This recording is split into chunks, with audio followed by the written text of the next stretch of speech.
Welcome back. My name's Chris Dawes from Visual PR, back here at NSBRC for the third and final panel discussion here at the Self-Build and Renovation Show 2024. It's Friday the 11th of October, so if you're watching this still on the Friday, you've got another day to get yourself down here. I'll also ask, why aren't you here already? But so much has been going on. It was amazing as we were waiting to go live there, and hopefully you guys could hear it as well. The buzz here, the hubbub, the noise is absolutely heartwarming, to say the least. There's so many conversations. If you've caught us going off on any of our roaming camera sessions, it's just people everywhere having some fabulous conversations, and that is what this is all about. So what are we doing for panel number 3? The overarching title that we kind of play with is Navigating Regulations and Shaping Your Vision. Is that from ChatGPT, do you reckon? But no, it's a great topic. As you've seen from the other panels, is it enables us to go off on all sorts of different things. So we've got a fabulous panel with us again today. I'm delighted to introduce them. First of all, next to me, Mark, please introduce yourself. Yes, I'm Mark Stevenson. I'm a professional project manager and an expert for NSBRC. I sit down with self-builders answering their questions and also deliver lots of courses to help educate the sector and anyone want to build their home. As well as that, I'm chair of the National Customer Self-Build Association. I run a business called Ellsworth Projects that build houses, so we're out there in the mud and the weather, doing it to get these projects built. And I also work with businesses, and I'm an exec director helping them steer through the self-build industry. Because you used to be the managing director of a company that did the whole gambit, didn't you, basically? Yes, yeah, I was managing director of Potton until about a year ago, and then stepped into my own business. And that gave me a real good, broad experience base. We would work with customers from designing their house and getting planning permission right through to manufacturing and building their structures and project managing their builds. So planning it and getting it done. Yeah, everything really. Absolutely. Yeah. Of course, Potton, you mentioned, we were in the Potton house with that amazing cinema room in there. Could have just stayed in there, I must be honest, that was wicked. Thank you, Mike, welcome. Next up, only doing it in this order, so don't feel left out yet. We've got Chris Oram. Introduce yourself. Hello, I'm Chris Oram. I work for ICF Supplies. We're technical sales. I'm in technical sales. We supply the Nudura ICF block, so that's insulated concrete formwork. It's a polystyrene block that you build like Lego, and when you've got the shape that you want, you pour it with concrete. So it offers something that's very thermally effective and sound is very, very quiet and strong and easy airtight. So it's serves the role of a very efficient wall system. Yeah, to make it in the first place, giving you the form, and then to provide the insulation afterwards. I mean, I looked at that when we went walking around. I think it featured on it was either the welcome one, I think it was the first proper roaming camera, and I was just like, oh my God, that's incredible. Sometimes the simplest things. Indeed, I've been in the ICF, working with ICF for about 12 years now, and from the moment I understood it right at the beginning, and I got the feedback from customers, absolutely delighted customers, I thought, why isn't every house being done, or even many, many more? And it's been growing over the years, but I would have personally expected it to have grown a lot more because of the positive nature, the positive feedback that I get from I can almost imagine your biggest challenge is unfounded cynicism, because you look at it and go, surely not. But as soon as it's explained to me, I was like, oh my God, that is amazing. So you've got to allow them to, or they've got to allow themselves to listen to what it is that you do. I think we've had more success from self-builders because they take time. They're usually going to live in these houses, yeah, and so they want something that's proven and something that they can be involved with. So quite often they will build themselves. So it's something that they can build themselves, but also they want the best. And when they talk to people, the benefits that it offers really offers them the best outcome in the end product. Yeah. So with self-builders, it's become very, very popular. I can believe it. I definitely can believe it. It was impressive. And last but by absolutely no means least, someone had to be, Yendai from Eco Energy Environment. That's right. Introduce. So, Yendai, founding director of Eco Energy Environment. Basically, I've been involved in the industry of solar, battery storage, electric vehicle chargers. I've been involved for nearly 20 years. And because I was involved from financing side originally, and then I got involved, and when I decided to set up my own company, which was nearly 14 years ago, I identified the niche market of the self-build sector, and I've been concentrating on that ever since, although we now also have a commercial arm. But this has always been my heartfelt area that I've really enjoyed, because every project is different. And to see something from a hole in the ground to going back 2 years, 3 years later to see it finally landscaped and finally take some really nice photos is always a joy. It's completely different to the rest of the industry that retrofits on an existing property, going down a suburban street and every house is the same. The self-build sector is completely different. And having a bit of a European background, it's in the UK, as we were saying earlier on, it's a very niche market. It's a niche market. It's growing, and there's loads of scope. But in comparison to the rest of Europe, where it's quite the norm to do your own self-build. Yeah, what was the stat you said? 70-something% in Austria, for example. Yes, of the homes are self-build ones. Well, my wife is actually Austrian. Oh, right, okay. So is that where your original... Well, I'm actually half French. And that's another story, because historically the French always rented their property whilst they were working, putting money to one side to buy land and build their retirement home. And they would literally spend their summer holidays building bit by bit. That was true self-build. Oh, like over 10, 15, 20 years. And then when they retire, they've built their retirement house. Whereas in Austria, it is categorically, you want to buy. So in my particular case, it's literally like one of my sister-in-laws. My father-in-law just gave her a field and said, there you go, build your own house at the bottom of the field. So it's an interesting sector, but the market in the UK, it's always been quite niche. But for all the economic reasons, there's a lot of good reasons why we should be doing far more self-build in this country, not only in terms of building what we actually want to live in to a quality that we would expect. And so there's a big appeal to do it here. The unfortunate problem in this country is the cost of land in comparison to parts of Europe. How much, and I don't know, I'm throwing this out, I'm completely wrong, potentially, very probably, is that how much of that, the price of land being too high for people to be able to do it, because I'm assuming that's the way that you were saying it, is that so much of it was not actually self-build, it was always building commercially. So someone would buy land to go and build 5 houses and flog them off for as much money as they can make. Has that, I mean, you can't knock it, but has that maybe, I'm going to probably come to you, Mark, on this one, has that impacted unfairly on the self-build market in its truest form? Yeah, I think everybody faces the problem of affordability in the housing market because of what houses are worth when they're finished. And that's the essential ingredient when you're valuing a piece of land. So it's what you call a residual land valuation. You deduct the cost of building and what's left is the land value. So actually the land value is not the issue, it's how much these houses are worth when they're finished. And that applies to the whole of the market. Where it's been unfair to self-builders is the planning policy landscape. So lots of self-builders that come onto my course for the centre would be saying, I can't find a plot.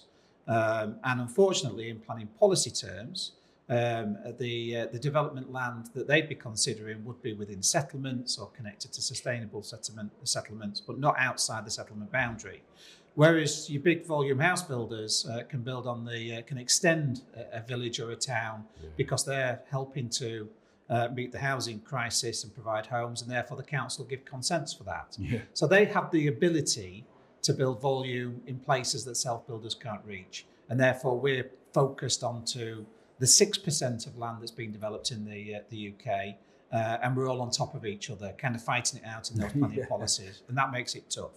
Well, I think, Chris, turning to you, and you might fend this off into someone else to answer, feel free to, but one of the big things that was coming out that possibly does still help self-building is that someone buys a plot of land with already, I forget what you call it, when all the services are either planned or in place ready and the planning's there, but you actually buy it, it's more land than you might need, and you build what you want, but instead of doing the let's build another 3 houses, is that you sell off, and maybe they're not everything in place yet, you get that sorted, and you're now able to sell off 2-3 plots of land with all of the permission, with all of the services in place. Is that a sort of a healthier route to go? Well, it's in an ideal world, it might be. The trouble is, it's a small island, and there's a lot of people on this small island, and it's supply and demand. It's basic economics. And someone once said, if you can afford a plot, you wouldn't want to live there, and if you want to live there, you can't afford it. And it's a scenario that keeps coming up. You know, I was talking to a couple this morning, and they said, "Oh yeah, well, early days. We haven't even got a plot yet." And I said, "Well, when you get a plot, you're halfway there, because it's such a monumental achievement to actually get a building plot." Now, there's no simple way around it, because evil of money comes into play, and that's the basic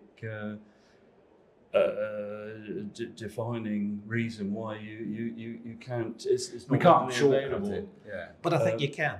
Oh, really? I don't think it's as difficult as people are thinking. I'm interested. Yeah. And I'm sure Jens is going to be nodding in agreement with this as well. I think it's been recognised by governments already. Back in 2016, we had the Right to Build legislation, which obligated councils to maintain a register of demand in their local authority areas. So anyone wanting to build their own house should be signing up to these registers. And the council, once they have a defined demand, have to then have regards to that demand when they're issuing their planning policies.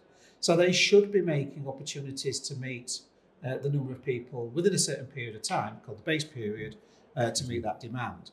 What's happened more recently is we've had the Levelling Up Bill that's now become an act, and that's tightened these rules.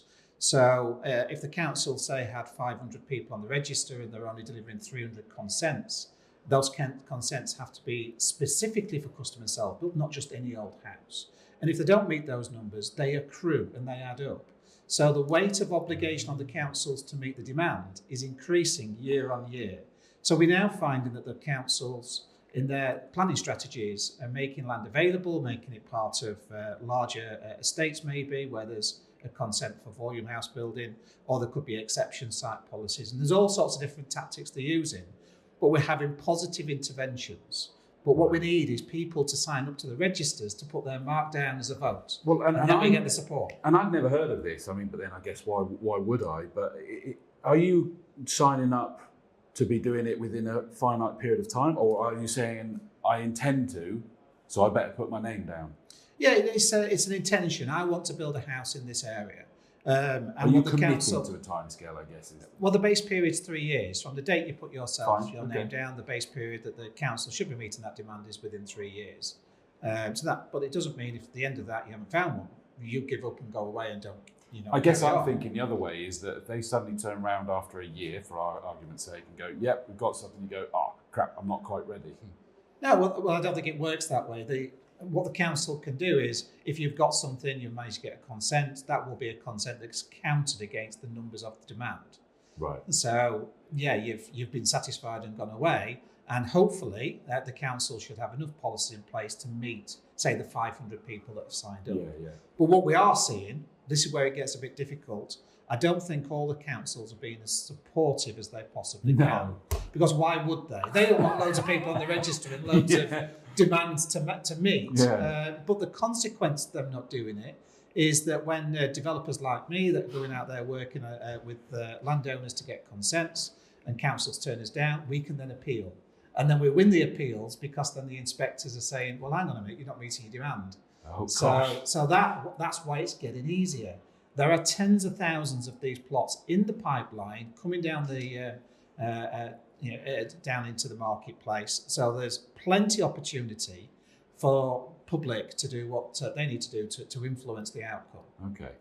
Are these plots being made available? Yes, Are they being absolutely, yeah. created? I to work with satisfy developers that all need? the time, the Brilliant. large volume house builders, to explain how to move their land forward, how to meet the legislation, how to make it accessible. These pieces of land that developers are working on, the rules of how these are made available for self-builders are under a legal agreement called Section 106. So they're obligated to market them, they're obligated to sell them. There is a cascade. If they can't sell them, what happens to them? But in terms of making them saleable, they have to be affordable. It has to be the price that someone can pay.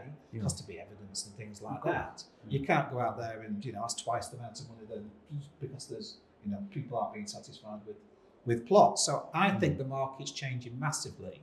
And even though we've had a change of government, Angela Rayner, in meetings that NAXPA's had with her language is every lever counts to get housing because we need housing.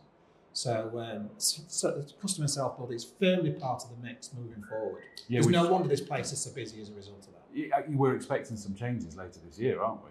From Yeah. the government. Yeah, they'll continue to tweak the system to to try and make sure that we don't know what those changes are going to be No, necessarily. we don't. That's the problem. Yeah, if we did, Just know we'd there's all be something coming. amazingly successful.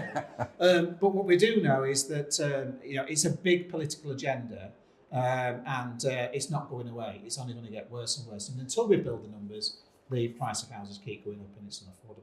Yeah. Do you sit there encouraged by not? I don't mean what you're hearing now, because this is obviously you hear it every single day. Is there enough in there to be encouraged? You've gone into this with a niche from countries where it's not niche. Yeah.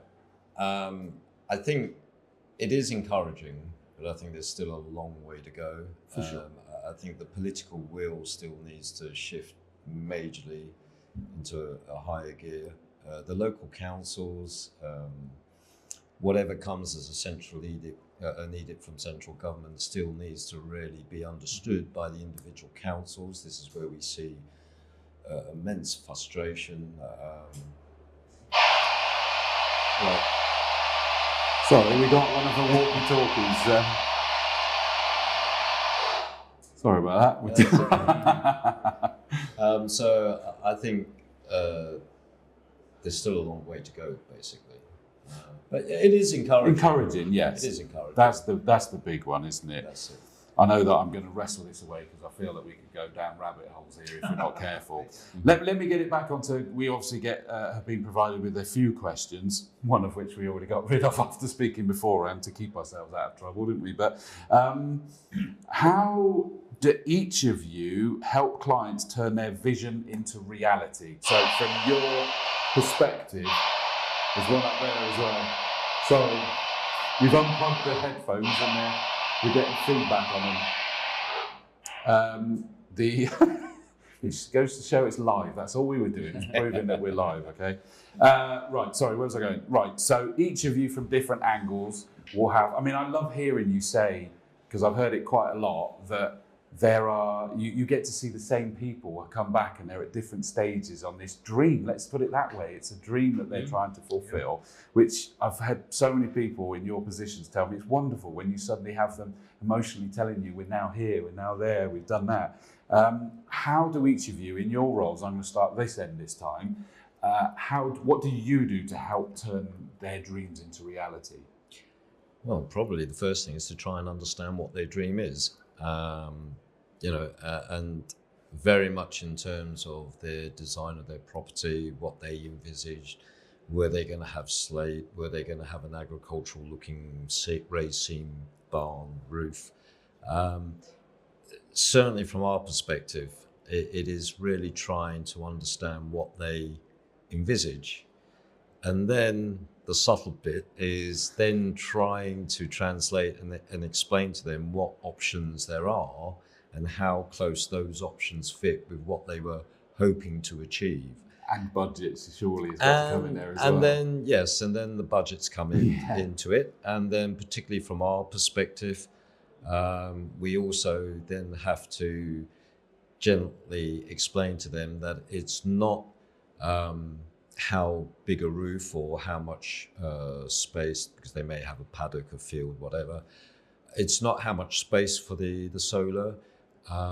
It's not how deep their pockets are, but to then unfortunately tell them that it's actually a third entity called the DNO, which is a subdivision of the national grid, who actually has the final decision as to how big a solar array they can actually have. Oh, really? Which comes as a bit of a shock to just about most people.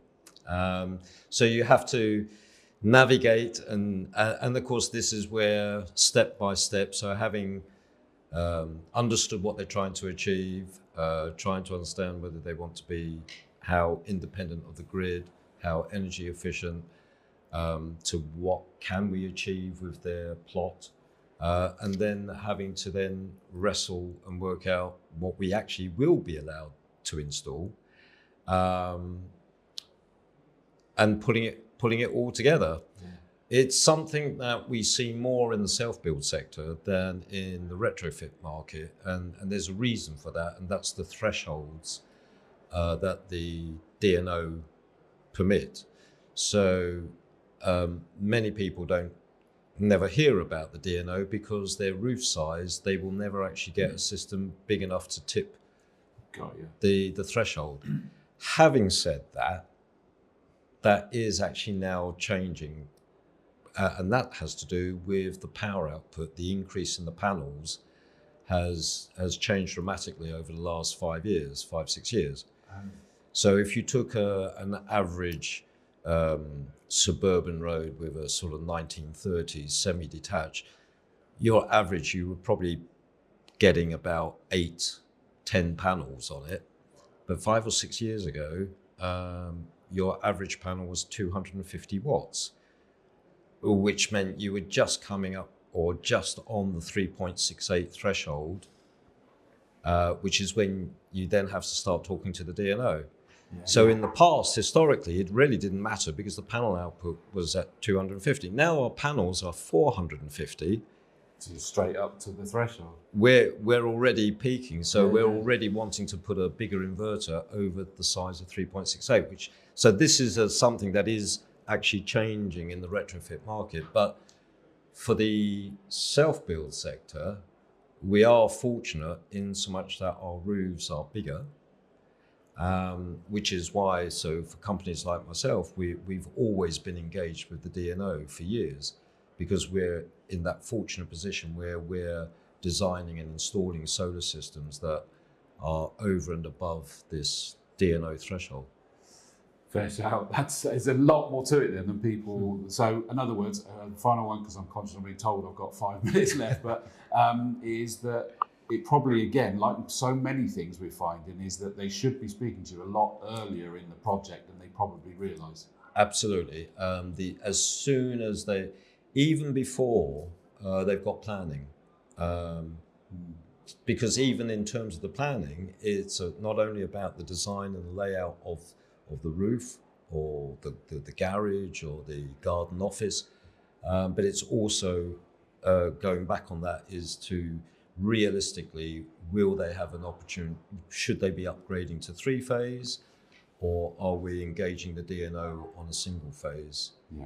No. So as early as possible. Yeah, no, exactly, and that's what we hear a lot. Whereas I guess, Chris, yours has always been right at the beginning, to be fair. Ideally, yes. If we can meet them at the show and they've just got planning, they've got their plot and they're thinking about what they're going to do, and you can talk to them about what is possible, then they can. If they can imagine it, they can build it with ICF. Yes. ICF is very adaptable, and it's something that they can very readily do themselves. If they want to do it themselves, they've got an eye for detail, then they're perfectly qualified. So am I right so where the question was, how can you help your clients turn to reality? Yours is that flexibility is what's jumping out at me. Yeah, absolutely, yes. And because you can adapt it, you can change it on site, well, to plans, but you can design it to suit whatever you need. And they can look at what's already been built and see examples, and then pick the best what suits them, and they can do it. So there's nothing more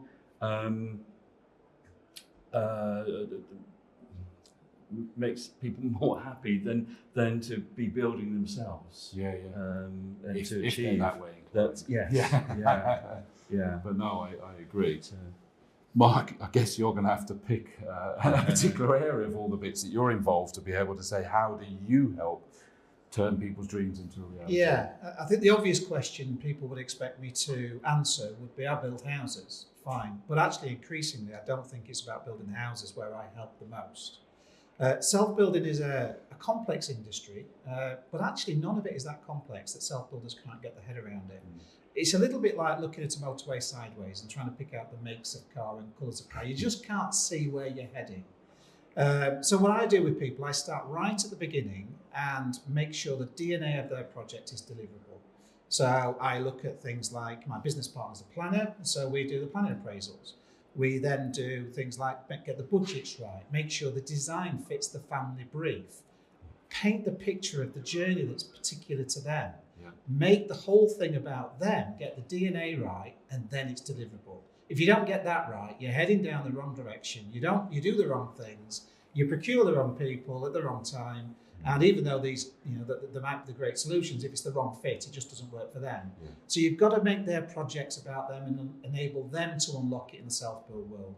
And I think I just pull back the veil on what seems to be a mystery, and it really isn't.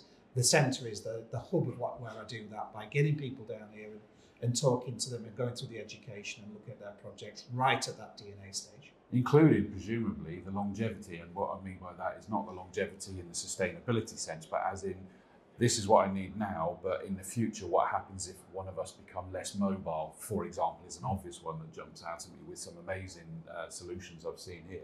Do you get them to try, and if they're thinking, they tell you this is our forever home, you've got to help them open their mind to what else should be in there in the future? I think some of the mistakes people make are they jump to the solutions too quickly. Absolutely. Don't do that. Yeah. That's detail. Let that come out later. Let's get the brief right. So what do you want now? How do you want to live? How do you want to have breakfast? How do you want to interact with your family? And ask that question about, how does this house grow with you over time? That might mean that you need to put a little bit more money in your budget to make provisions for a future lift. Well, that's not a lot of money. That might be a couple of £1,000 to be able to take a little area of the floor away. And then you can spend the £40,000, £50,000 later when you need it. Yes. So it's future-proofing, just being sensible. And actually, when you start getting down to the nub of what you're after, that's why self-build is so popular. Because when you buy a house that's on the open market, you don't have that flexibility. It is what you get given what they're prepared, what they've already built. And it's not your dream. Which invariably would be the most economical build that they could get away with. And we were talking about housing regs are the least you can get away with are basically that, aren't they? Whereas the idea of self-build, you go, no, I want this. Yeah. Whether that's the luxuries of what I want to do, whether it's the energy, whether it's, whatever, I want all of this. I genuinely, guys, I could keep talking forever with you, but I'm going to finish now. I'm going to come to you first, Chris.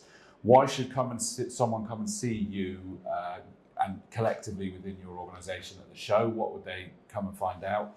And I'm also going to point out that you are in the Build It Theatre, 2:00 tomorrow afternoon. Is it 2:00? Yeah. Okay, I'll be there. Battle of the Building Systems, you've got a different methods. Okay. But to come and speak to you normally, why should they come and speak to you, and what can they find out?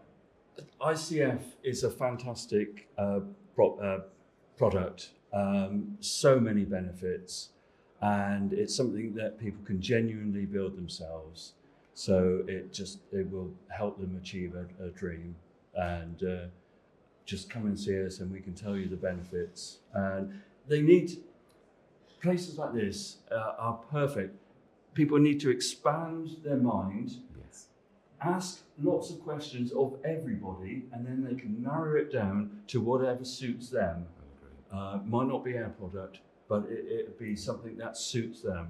So And that for me is a big one. There's a reason why there's over 200 companies in the trade village, because there are that many different things to consider, different options within it. And I think you've hit the nail on the head. Go and find out the options. Some of them you will not even be aware of. Some of them don't prejudge. Go and have those conversations and take it that way. I'll jump back to you, Mark. First of all, what are you up to? You've already done today 11:45. And you've also got another one tomorrow at 11. Yes, so I do a taster on how to find and appraise a building plot. Which is the start of the journey, clearly. But I think you could come and talk to me about that. But I think what you should do is come down and ask that daft question that you daren't ask anybody else, and feel comfortable that as an independent expert, I'll be able to navigate that landscape that you might find just a little bit complicated. So it's a really safe place to come and just go, my problem is, how do I answer this? And I can guarantee I'll be able to get you to somebody in this centre that will be able to fill the detail in, be it a supplier or a professional or someone like that. But it starts by being just a little bit brave, coming in the centre and asking the daft question. Nothing stupid to ask. There's nothing stupid. Nothing stupid. And everybody's asked that before. And it must be brilliant for you here to have all of this resource of all of these experts and companies and solutions that you can go, come with me. One-stop shop. It's amazing. It's the place to be. Absolutely. It is. I didn't realise I was interested in self-build until I started walking around it and go, oh my God, this is amazing. Yen, yourself, why should someone come and speak to you? Before I say that, you are speaking tomorrow in the Sustainability Theatre at 10:30. Just in case you didn't know. So but everyone else, so that they know you're going to be in there. And just following on from there and linking it, that presentation is generic, it's impartial, and it's about the basic design elements.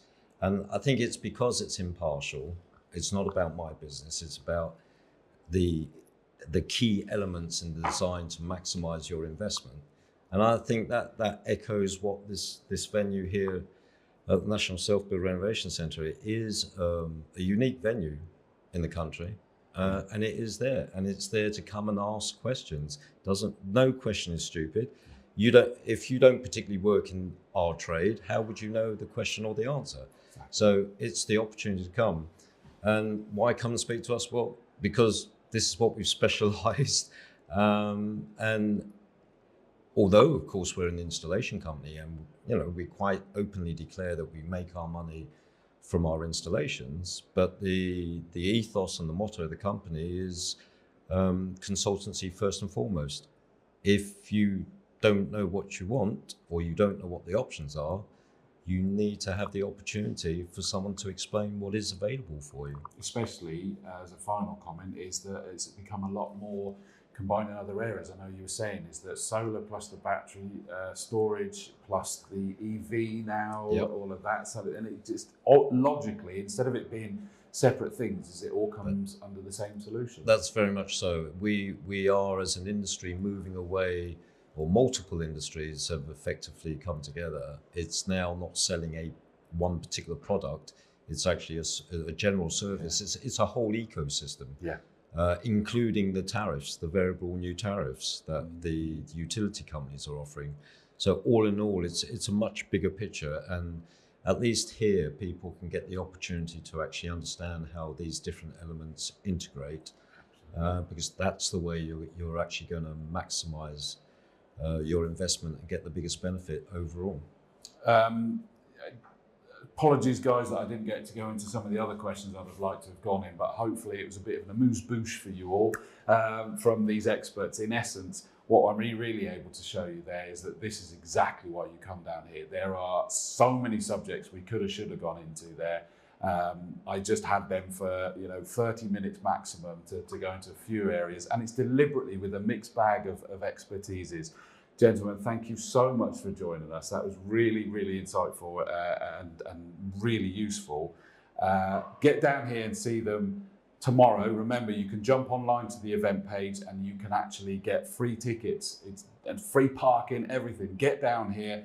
Great vibe. So many people to see, as has been shown by this. But from the three guests, myself, Thank you very much for joining us. And that was our final panel session for today. We've got one more room that is kind of a mini room because we'll be wrapping up. But remember, they're all here, even if the show's not. See you soon. Cheers.